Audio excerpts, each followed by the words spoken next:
こんにちは。私の日本語ポッドキャストへようこそ。このチャンネルでは日常生活でよく使う日本語や日本の文化を紹介します。日本人の話す自然な日本語をたくさん聞いてください。この動画には字幕をつけていません。もし字幕をつけたいときは YouTube の設定ボタンを押してください。今回はお土産について話します。皆さんはお土産という言葉を聞いたことがありますか？お土産はプレゼントのことです。でも誕生日や大切な日に渡すプレゼントとは違います。お土産は旅行や出張に行った時に買うプレゼントです。お土産は家族や友達、会社の人などに渡すことが多いです。お土産は駅や空港、観光地などで売っています。でも旅行や出張でなくてもお土産を買うことがあります。例えば週末にちょっと遠い場所へ遊びに行った時にも買います。日本ではよく人にお土産を渡します。どうしてでしょうか？理由はいろいろあります。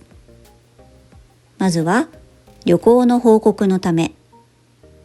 報告は自分のしたことや状況を相手に知らせるという意味です。お土産を渡すことで、私は旅行に行きましたと相手に伝えることができます。そしてお土産を渡すことで会話が生まれます。例えば、旅行はどうでしたか？すごく良かったです。そうなんですね。そこはどんなところでしたか？そうですね。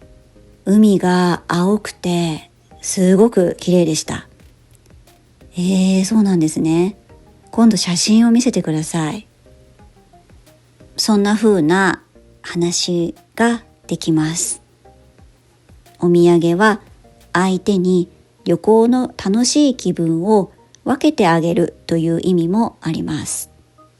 どういうことかというと、例えば私はアメリカに行ったことがありません。私の友達が先週アメリカに旅行に行って帰ってきました。そして友達は私にアメリカのお土産をくれました。そうですね。例えばアメリカのお菓子をもらったとします。そして私はアメリカのお菓子を食べました。私はお土産でもらったお菓子を食べました。アメリカのお菓子ってこういう味なんだと初めて知ることができます。私はアメリカに行ってないけど、少しアメリカに行ったかのような気分になります。お土産にはそういう役割があります。他にもお土産を渡す理由はあります。お土産は感謝の気持ちを伝えるために役に立ちます。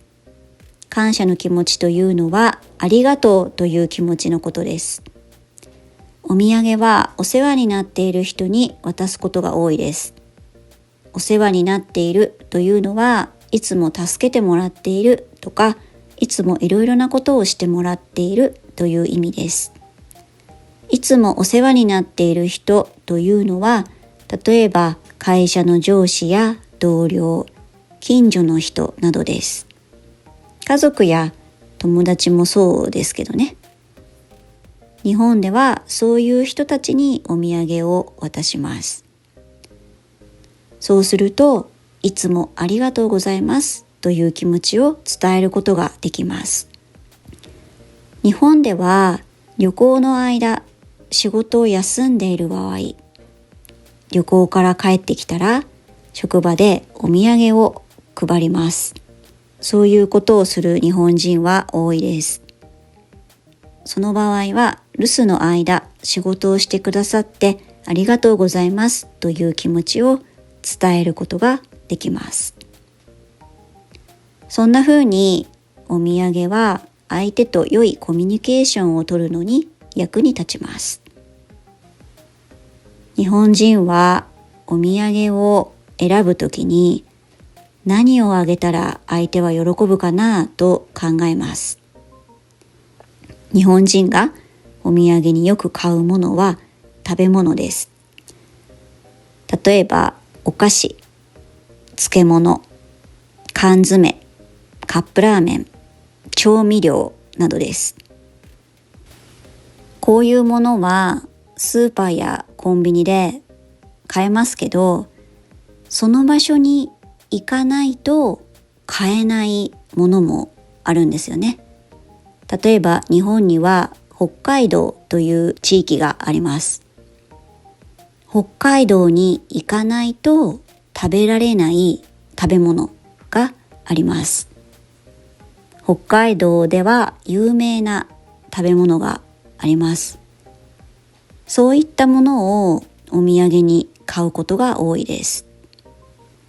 日本ではお土産に日持ちする食べ物を買うことが多いです。日持ちする。日持ちするは食べ物が長い間腐らないでいる様子を表す言葉です。魚は日持ちしないから買わない。このお菓子は日持ちするからお土産にいいね。などのように使います。日本人はお土産に物を買うこともありますけど、食べ物を買う方が多いです。それはなぜでしょうか？理由はいろいろありますが、食べ物の方が多くの人に渡しやすいからです。例えば、日本ではよく職場にお土産を持っていくことが多いです。例えば、私は10人の人にお土産を配りたいです。その場合はお菓子を1箱買います。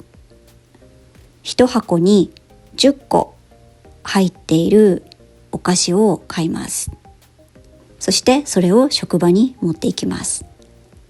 お菓子は1箱に10個入っているので10人に配ることができます。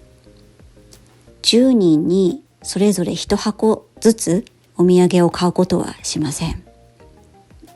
家族や友人などにはたくさんお土産を買うことがあります。でも職場の人には少しだけ渡すことが多いです。他にも理由があります。どうして食べ物を渡すことが多いのでしょうか？日本人は相手に迷惑をかけたくないと考えることが多いです。もしお土産に物をあげると、もしかしたら相手はこれは使わないな、これは好きじゃないな、これどこに置こうかなと思うかもしれません。もし物をあげると相手がそんな風に困ることがあるかもしれない。日本人はそう考えます。ですから食べたり飲んだりしてなくなるものを選ぶことが多いです。でも親しい相手へのお土産なら物を買うこともあります。相手の好みを知っているからです。それに日本人がみんな物をもらって困ってしまうというわけではありません。何をもらっても喜んでくれる人もいますし、人それぞれです。でも日本人は食べ物をお土産に買うことが多いです。というように今回は日本のお土産の文化について話しました。皆さんの国では人にお土産を渡すことはありますか？皆さんの国にお土産の文化がある場合、日本とどう違いますか？ぜひ日本語で考えてみてください。コメントで教えてくれると嬉しいです。ということで今回はここまでにします。最後まで聞いてくださってありがとうございました。コメントやチャンネル登録をしてくださると励みになります。それでは今日も良い一日をお過ごしください。